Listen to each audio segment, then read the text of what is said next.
Dynamics can be a filing cabinet or a growth engine. Most teams build filing cabinets. Here's the test. Does your system turn work into progress, or does it just store activity?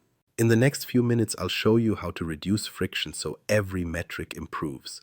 We'll start with a tiny visual change inside Dynamics that proves this isn't theory. Then I'll map 3 real stories where small adjustments collapsed cycle time and lifted results. By the end, you'll know exactly how to run Dynamics like a product and make progress the default. Why we implemented Dynamics isn't the finish line. Look closely here. A new CRM sits in its habitat, resting quietly in its natural library. Launch day photos, a training deck, a tidy project closeout, a truly magnificent specimen. Then, with remarkable precision, the real world arrives. Handoffs, unclear states, clicks that lead nowhere. Upset this balance, and chaos spreads swiftly. Here's the honest bit. We implemented Dynamics is not an outcome.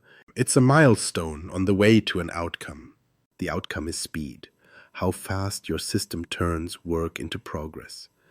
If you remember nothing else, remember that reducing friction is the simplest way to improve everything downstream. Time to cache, SLA compliance, renewals. When progress flows, those metrics rise without you chasing them. Now observe where most teams get stuck. They treat Dynamics as a one-off IT project. Design workshops, build, test, deploy, go live, and a long, quiet tail. The habits don't change. Forms stay bloated. Stages remain vague. Routing requires corridor conversations. People go back to email and spreadsheets because they make progress there. The system becomes a beautifully digitized thicket. Structured, yes, but still a thicket. The thing most people miss, scale is a behavior, not a feature. If the system requires meetings to interpret every status, you've built ceremony, not acceleration. If your process has 6 stages but no clear exit criteria, you've built theater, not throughput. If a user must fill 30 fields to move forward, you've built a brake pedal, not an engine. This clicked for many teams when they swapped the question, "Did we launch?" for "What friction did we remove this month?" That single change reframes everything. Suddenly, the backlog isn't a list of requests. It's a queue of friction points.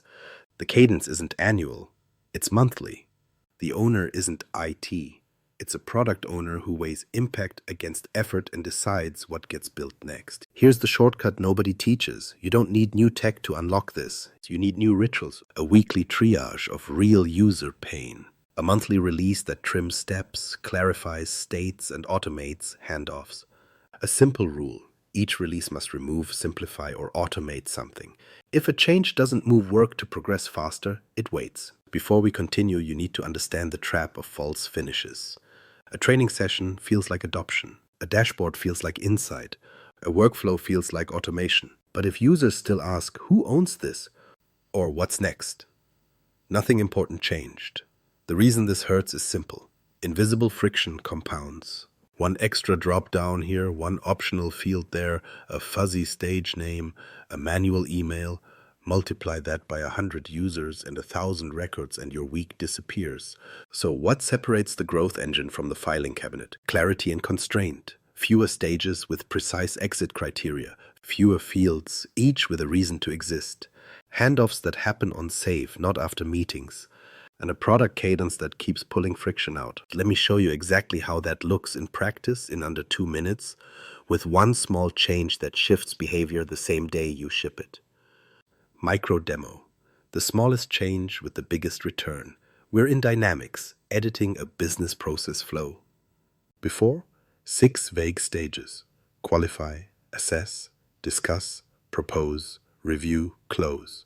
No required data. People click around to make the ribbon go green. Work stalls because nothing forces clarity. After, 3 clean stages. Qualify, commit, deliver. Each stage has 2 required fields that act like rails. In qualify, source and next action. In commit, owner and due date. In deliver, outcome and handoff queue. That's it. 6 fields total, no essays, no surprises. Now observe the behavior shift. A rep can't leave qualify without picking a real next action. No more "I'll circle back" purgatory. When they hit commit, ownership gets fixed and a due date is set. The system now knows who moves next and by when. On deliver, the outcome is captured and a queue is chosen.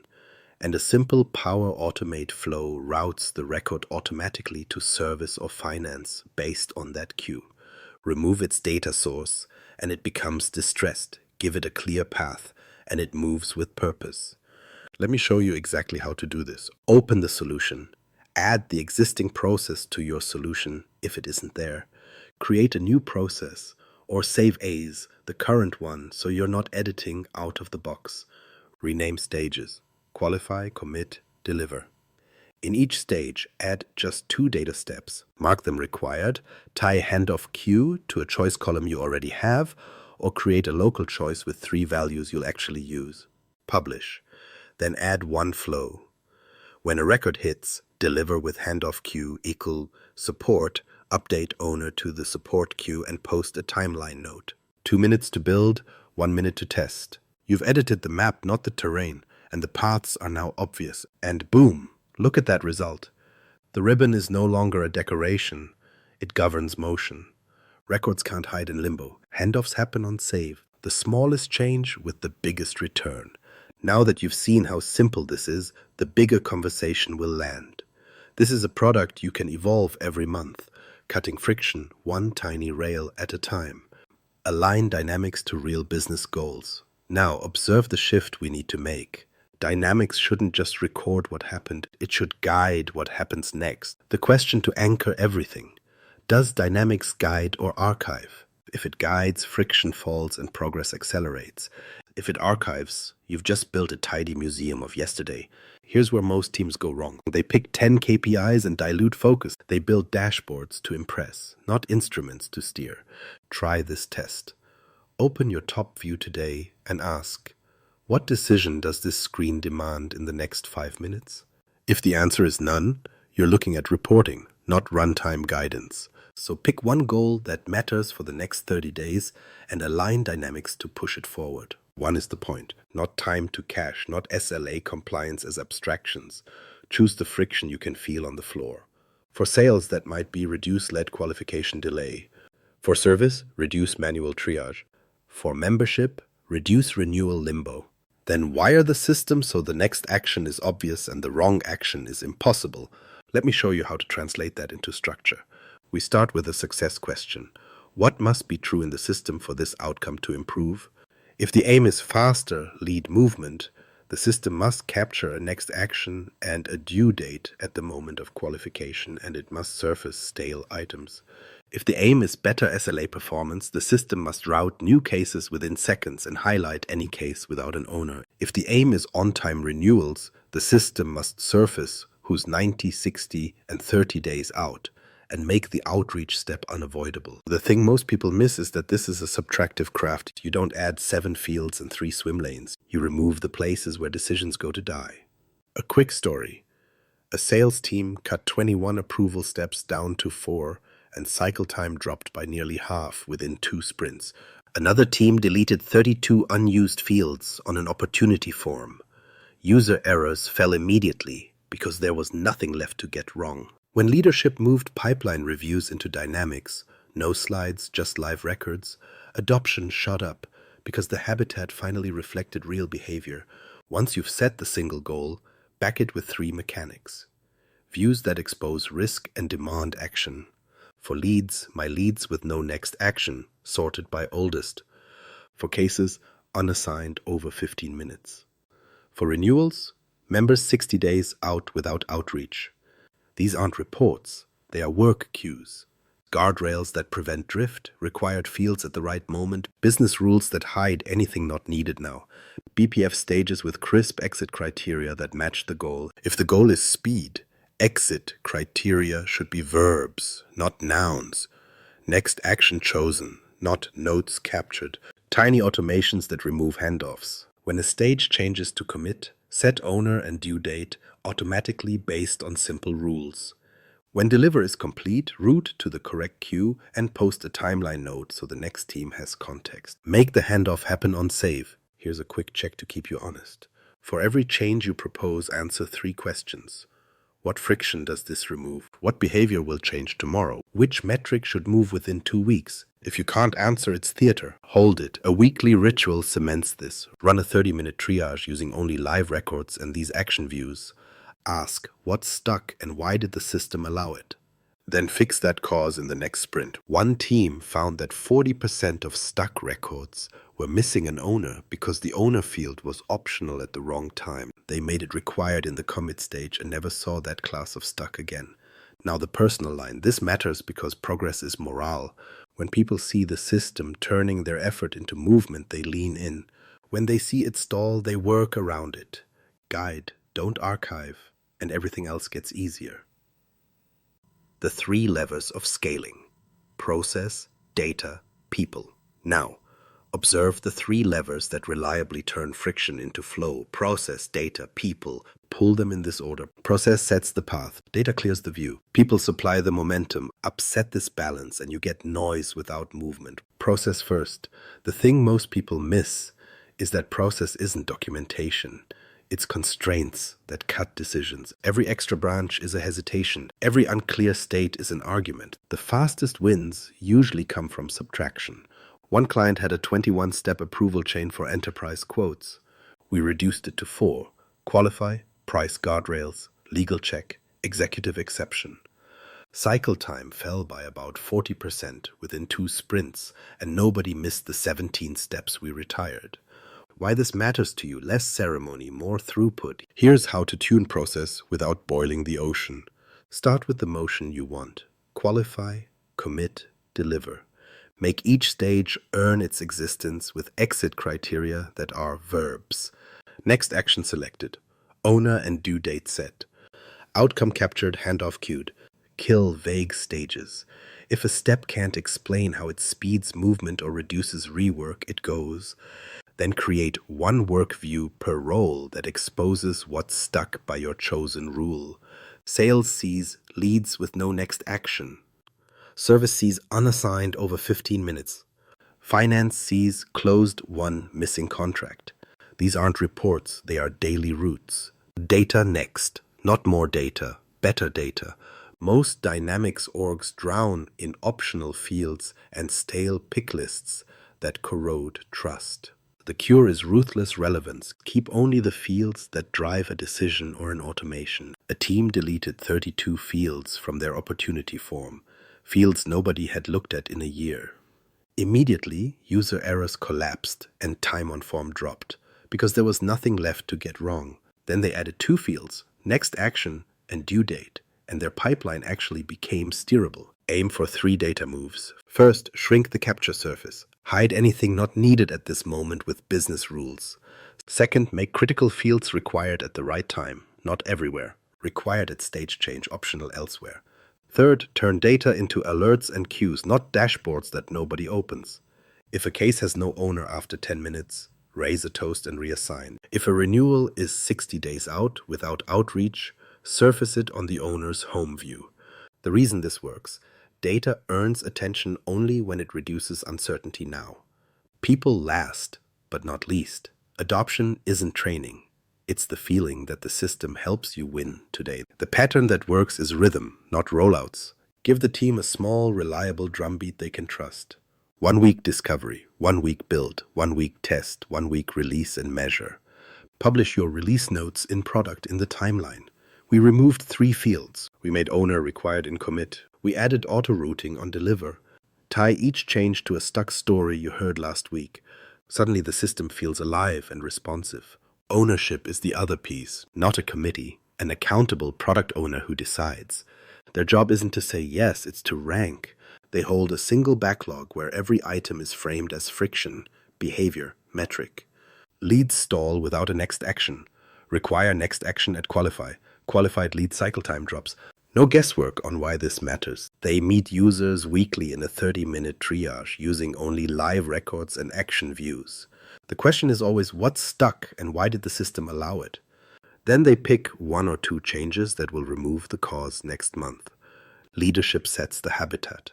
If execs run reviews in slides, the system becomes a museum. If they run reviews inside dynamics, live records, action views, adoption follows the attention. One team moved pipeline reviews into the app and banned screenshots. Within 2 cycles, data quality jumped because the only way to look prepared was to keep records clean. A truly magnificent specimen, handled with care. So process trims the path, data sharpens the view, people sustain the rhythm. Pull all 3, and friction falls. Your system turns work into progress, by design. Patterns that actually scale. Product, nearshore, agile. Now observe 3 patterns that actually scale without turning your habitat into ceremony. Product mindset, nearshore capacity, and real agile. Each cures a specific pain. Use them together and progress compounds. Product mindset first. This cures the "we launched but nothing changed" problem. A project says requirements, build, done. A product says friction, behavior, metric every month. The product owner is the keystone creature here, accountable, available, and empowered to say no. Their backlog isn't a wish list. It's a ranked queue of friction removals. Each card must answer 3 things: what friction dies, what behavior changes tomorrow, and which metric should move within 2 weeks. If a card can't answer that, it doesn't enter the habitat. Then cadence governs.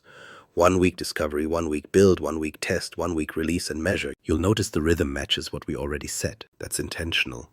Rhythm reduces anxiety. People know when change happens and what it's for. A quick practical. Give your product owner a standing 30-minute triage with frontline users. Only live records. Only action views.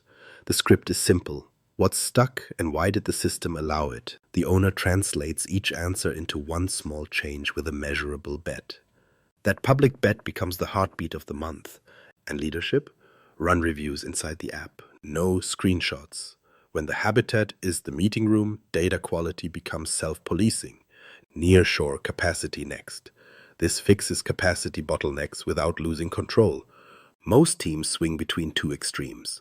We do everything internally and burn out, or we outsource everything and lose the plot.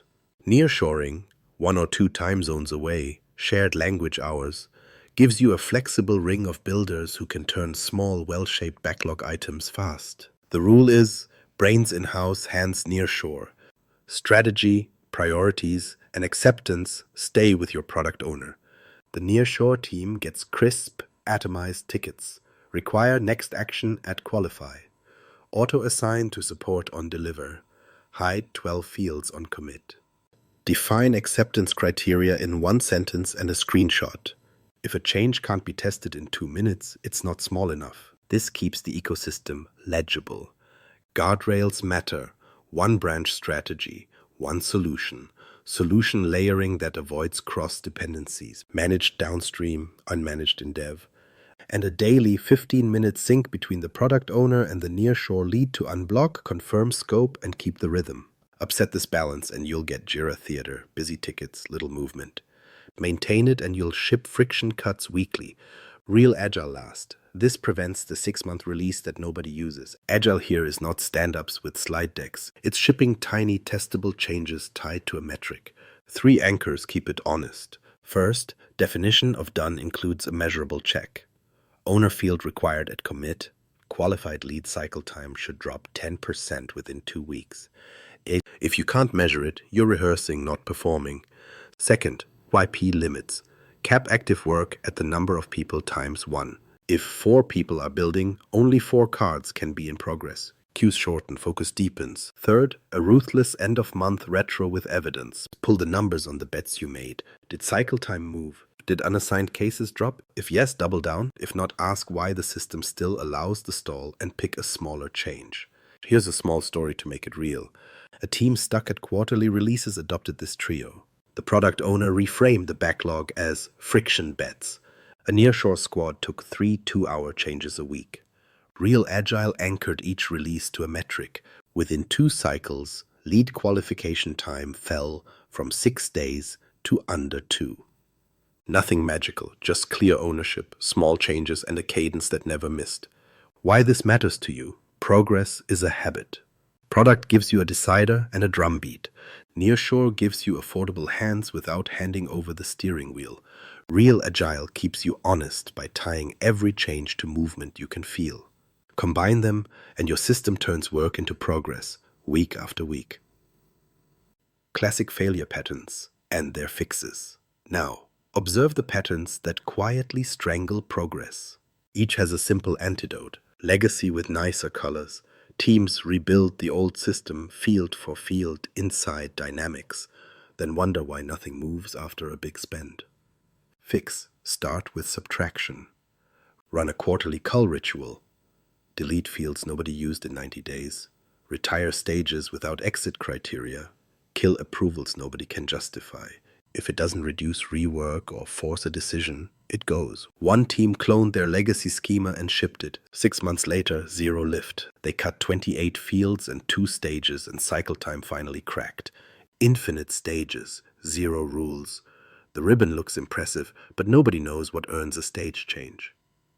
Fix: 3 stages max tied to verbs: qualify, commit, deliver, and 2 required fields per stage. Make the next action unavoidable and ownership explicit. Movement becomes visible and enforceable. Email as the real workflow. The system records. The work happens in inboxes. Fix: handoffs on save. Use one choice, handoff queue, and a tiny flow to route automatically. Post the context into the timeline so the next team never hunts through threads. Committee ownership. Decisions die in alignment. And fix: product owner singular. They rank, they decide, they accept. A review council can advise, but one person steers. No more backlog by popularity contest. Dashboards as theater. Beautiful charts that never change behavior. Fix: action views. Unassigned over 15 minutes. Leads with no next action. Renewals 60 days out without outreach. These are daily routes, not rear view mirrors. Big bang releases. 6 months of work lands with a thud. Users shrug. Fix: the smallest shippable change tied to a near-term metric. Require next action at qualify, ship. Auto-assign on deliver, ship. Measure 2 weeks later. If it didn't move, cut smaller. Custom connectors everywhere. Clever, brittle, unmaintainable. Fix: start with first party where possible. If you must extend, isolate the extension in its own solution and keep acceptance tests simple enough to run in minutes. Here's the sting. One team rebuilt their old system inside Dynamics, every field, every form, then spent $400K stabilizing it. Nothing changed until they cut. Friction is paid in time. Pay less. Tools that give you rhythm. RACI, backlog, 30-day release. Most teams don't fail for lack of ideas. They fail for lack of rhythm. These 3 tools give you one. Product owner, RACI. Clear roles end. The who owns this drama. Responsible, product owner, ranks, decides, accepts. Accountable, business sponsor, protects the mission, removes blockers. Consulted, frontline users and tech lead, surface friction, shape solutions. Informed, stakeholders, hear what shipped and why. Publish it. When someone asks who decides, you point, not debate. Backlog template, think like a product manager, not a ticket taker. Each card has problem statement, business metric, acceptance criteria, effort estimate, priority. Example: lead stall without next action, reduce qualified lead cycle time, require next action at qualify, show error if blank, add to my leads with no next action view, 2 hours, high. If a card can't be tested in 2 minutes, it's not ready. 30-day release checklist, 1 week discovery, 1 week build, 1 week test, 1 week release and measure. Week 1, triage live records, pick 2 friction cuts, write acceptance criteria, and a metric bet. Week 2, build tiny changes, keep solution hygiene clean, commit daily. Week 3, test against criteria, fix, prep notes. Week 4, ship on a known day, post notes in-app, measure the bet 2 weeks later. Use them together. The RACI gives you a decider, the backlog gives you clarity, the cadence gives you trust. And progress, quiet, reliable, compounding, becomes the habit. What scaling with Dynamics actually looks like. Now observe how this plays out over 90 days when you actually run Dynamics like a product. Month 1 is rhythm and rails. You appoint a product owner. You publish the RACI. You set one goal for 30 days.